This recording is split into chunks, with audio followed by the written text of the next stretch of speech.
Everyone, welcome back to the channel. বড়দের আমার সবাইকে প্রণাম আর ছোটদের ভালোবাসা। প্রত্যেকবার জন্মদিন আসলেই একটা মানুষের কথা ভীষণই মনে পড়ে, সেটা হচ্ছে আমার বাবা।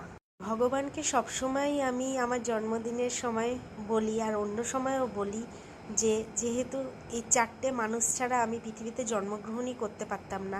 একটা হচ্ছে আমার ঠাকুমা দাদু, তারপরে আমার বাবা, আমার দিদা ভাইয়া, তারপরে আমার মা। বেলাতে মা যেমন সব রান্না করে দিত, আজকেও মা আমাদের বাড়ি এসছে, সব কিছু আমাকে রান্না করে বেড়ে খাওয়ালো। যেমন মাছের মাথা দিয়ে মুগ ডাল, এটা আমি ভালো খাই, সেটা মা রান্না করেছে, মাছের মাথা দিয়ে মুগ ডাল। আজকে খুব আনন্দ লাগছে, কারণ ছোটোবেলা তো মা এরকম বেড়ে খাওয়াতো, মনে হচ্ছে আবার সেই ছোটোবেলায় ফিরে গেছি। আর এদিকে তো বরমশাই অফিস চলে গেছে, বলেছে বিকেলে আজকে তাড়াতাড়ি আসার চেষ্টা করবে। আজকে ভিডিওটা যদি ভালো লাগে অবশ্যই লাইক করবে, শেয়ার করবে, আর সবাই ভালো